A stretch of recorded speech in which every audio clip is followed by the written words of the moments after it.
Voilà, et ben, rebonjour et excusez-moi de l'arrêt intempestif tout à l'heure en vélo. En fait, voilà, ça a coupé l'enregistrement, le fait de passer sur la vitesse de la bicyclette. Alors voilà, ce que je voulais, c'était une entrée en matière sur un livre que j'ai acheté. Ah ben voilà, elles viennent me voir là, les copines. Voilà, super. Ça c'est vraiment, voilà pourquoi nous sommes des animaux sociaux tous. Et en fait, voilà, on est curieux les uns des autres, en tant qu'être humain, mais en tant qu'animaux aussi. Voilà, ouais, c'est magnifique. Oui, bien sûr, voilà. Elles veulent savoir qui est ce philosophe dont on parle dans les prés. Ah ah, elles sont belles en plus, ces couleurs, c'est magnifique. Bon bref, je voulais, vous savez de quoi je vais parler? Les petits veaux, voilà, de ce bouquin que j'ai chiné tout à l'heure, de Georges Gurvitch, Dialectique et sociologie. Et alors, ben, il n'y a pas de hasard hein, à chaque fois que ce livre, j'allais pas le prendre, je me demandais ce que c'était.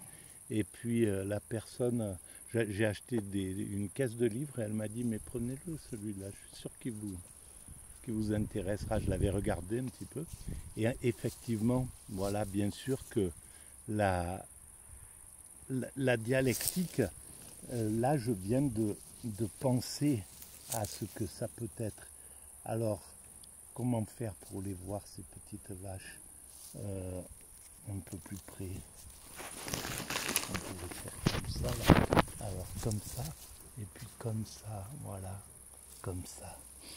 Et alors, ben, la dialectique, je vais lire un petit peu ce qui est dit dans l'avant-propos sur la dialectique. Alors, voilà, donc la dialectique, pour moi, je sais pas exactement ce que c'est, mais je crois que c'est la méthode, une méthode pour comprendre les choses avec une thèse, une antithèse et une synthèse. Et qu'à chaque fois, ça fait progresser, on avance, c'est une façon d'avancer. En fait, c'est une réflexion qui tient compte de l'évolution. Donc, c'est une pensée en évolution et qui pense l'évolution. Alors, si c'est Marx, Proudhon, c'est une dialectique qui va aller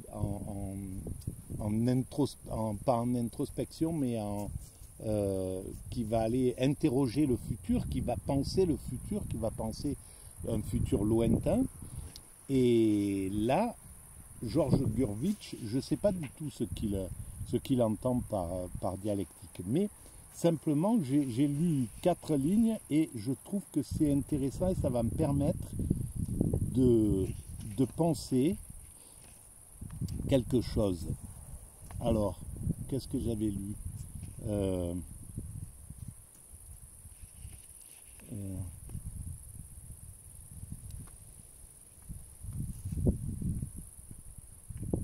Où est-ce que j'ai lu? C'est purée, j'ai pas noté malheureusement. Alors, je suis désolé, mais j'ai pas noté, donc je suis obligé de rechercher les choses qu'il était. Alors peut-être c'était dans l'introduction. Alors, le sort de la dialectique. Voilà, ben je vais lire juste cette partie-là. Le sort de la dialectique, c'est dans l'introduction. Et c'est pas une analyse du travail de Georges Gurvitch, hein, c'est un appui, je prends prétexte là-dessus pour parler de ma théorie, selon laquelle l'humanité va vers son ultime perfection. Nous allons vers notre ultime perfection. Et donc voilà, il est possible et vraisemblable que je fasse des erreurs justement d'analyse, que je ne comprenne pas vraiment ou que j'adapte ce que je comprends à mon travail. Voilà, je vais lire et je commente avec ça. Le sort de la dialectique. Trop de malentendus se sont accumulés autour du terme dialectique et de la méthode qui porte ce nom.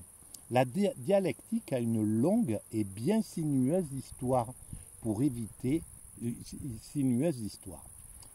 les erreurs passées, pour échapper à de graves équivoques, il faut connaître cette histoire et autant que possible mettre en lumière les nombreux pièges dont les dialecticiens furent souvent victimes.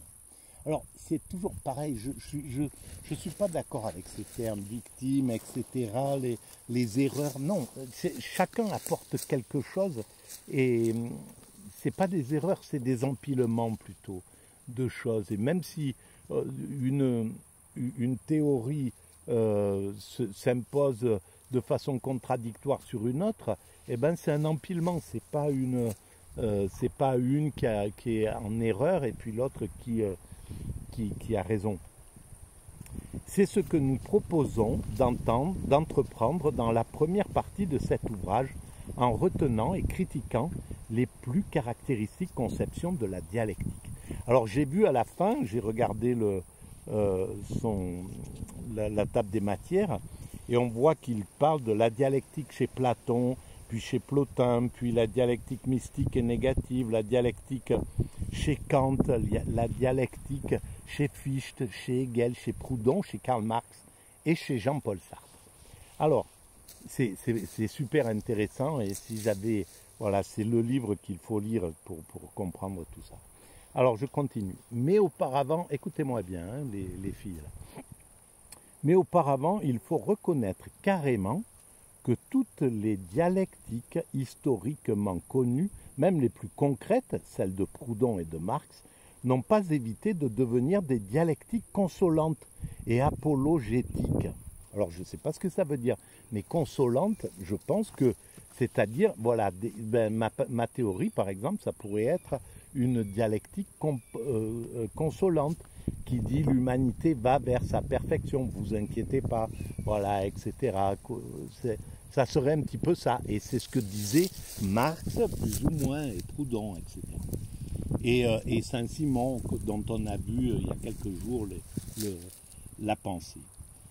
Alors, et apologétique, qu'elle soit ascendante ou descendante, positive ou négative, parce qu'il y a les deux. Alors, il y a donc les dialectiques qui pensent que l'humanité va vers son ultime perfection, et puis celles qui pensent sans doute que l'humanité va vers sa perte, par exemple, peut-être. Elles ont toutes été domestiquées. Aïe, aïe, aïe, les vaches, je suis désolé de parler de ça. Elles ont toutes été domestiquées à différents degrés. Il est vrai, par des points de vue dogmatiques acceptés d'avance.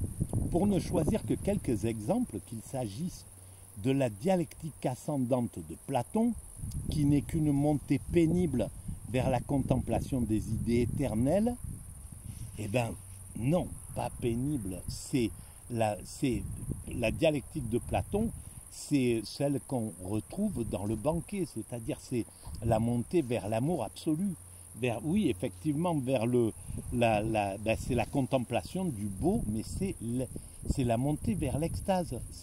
Platon a compris tout dès le début. Simplement, il n'avait pas les moyens de penser que l'humanité, dans son ensemble, allait vers ce schéma-là.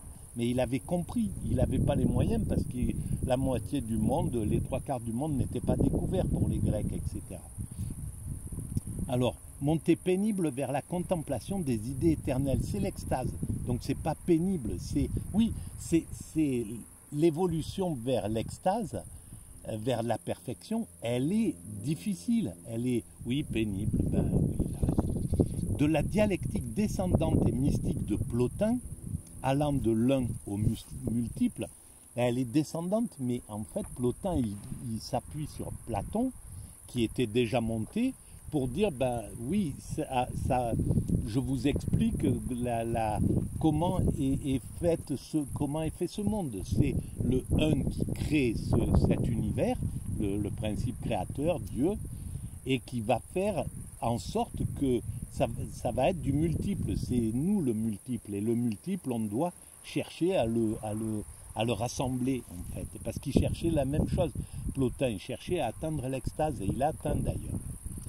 De la dialectique, de la synthèse de l'un et du multiple de Leibniz, je ne sais pas ce que c'est exactement dans cette truc, de la dialectique hegelienne décrivant les phrases de l'aliénation de Dieu dans le monde, eh bien oui, c'est clair que mais c'est pas l'aliénation, mais ou alors c'est une aliénation volontaire, parce qu'on ne peut pas imaginer qu'il a créé ce monde et il s'est aliéné en étant la composante, le principe créateur, et avec tout ce que ça comporte comme difficulté.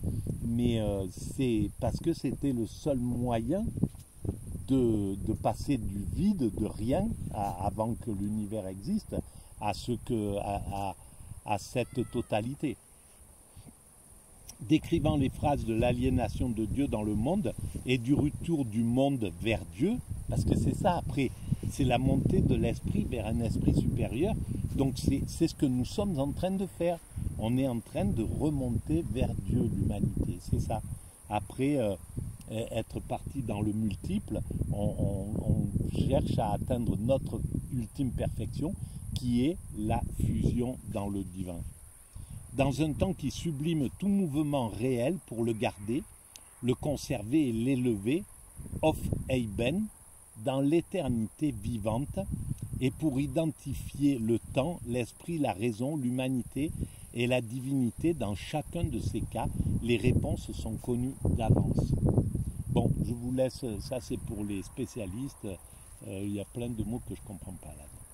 Proudhon et Marx, qui ont lié la dialectique de préférence à la lutte réelle, à l'action humaine dans la société en acte, d'après l'expression de Saint-Simon, ben voilà, là c'est les mêmes, c'est les dialecticiens qui pensent qui ont compris que l'humanité va vers sa perfection, mais qu'il faut s'investir dans cette chose, il faut en faire quelque chose.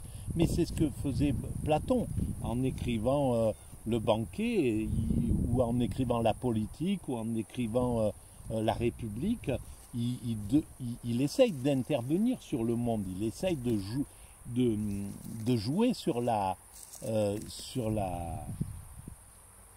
sur l'humanité, quoi. Et Saint-Simon, alors là, Saint-Simon, Marx et Proudhon, alors là, ils y sont à fond, c'est les ouvriers directs de cela.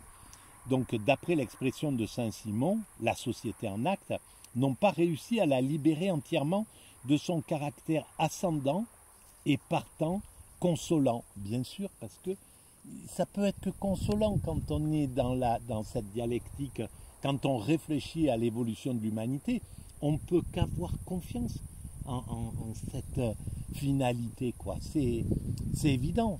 Et bon, peut-être pas pour tout le monde, mais je comprends tellement la pensée de Saint-Simon ou de Proudhon ou de Marx dans le fait d'être dans cet optimisme extraordinaire, quoi, puissant, pour aller jusqu'au bout. Plus rationaliste que Marx, Proudhon parlait de la réconciliation universelle par la contradiction universelle. Ben oui, mais c'est ça. C'est par la lutte. Nous luttons là. On se bagarre, on se bat entre Américains et Russes, et BRICS et OTAN, en Ukraine, en Afrique, ailleurs, etc. Mais c'est pour avancer vers cette ultime perfection, c'est tout. C'est parce qu'on est inconscient. On évolue, au lieu d'évoluer avec la conscience, c'est-à-dire en fraternité et en symbiose, en disant, bon ben voilà, on est perdu sur cette planète-là, et donc qu'est-ce qu'il y a à faire à part fraterniser et réussir notre passage sur cette planète, donc d'arriver à la perfection. Qu'est-ce qu'on peut espérer d'autre? Voilà. Marx, à son tour, plus pénétré de la philosophie de l'histoire que Proudhon, considérait que la dialectique historique conduisait à la réconciliation totale de l'homme et de la société désaliénée avec eux-mêmes. Et bien sûr qu'il avait 100% raison. Et voilà, ils ont souffert tous ces hommes-là, hein, d'être incompris, méconnus, enfin pas méconnus, mais d'être maltraités, quoi, et puis de partir comme ça en n'ayant rien vu qui s'était concrétisé. Et ben, j'espère que la façon dont la création est faite fait que nous en saurons, même après notre mort, nous pouvons comprendre les choses. Nous ne disparaissons pas totalement. Mais ça, c'est vraiment, on n'en sait rien du tout. Or, la vraie tâche de la méthode dialectique, c'est la démolition de tous les concepts acquis et cristallisés, dit Georges Gurvitch, en vue d'empêcher leur momification qui vient de leur incapacité à saisir les totalités réelles en marche, ainsi qu'à tenir compte simultanément des ensembles et de leurs parties. Mais oui, mais il n'y a pas de cristallisation. Ce qu'a apporté Platon, la dialectique de Platon a été dépassée, a été améliorée. Il y a eu un empilage de plus avec Plotin, puis un empilage de plus avec voilà, dans la montée dialectique, peut-être Spinoza, etc.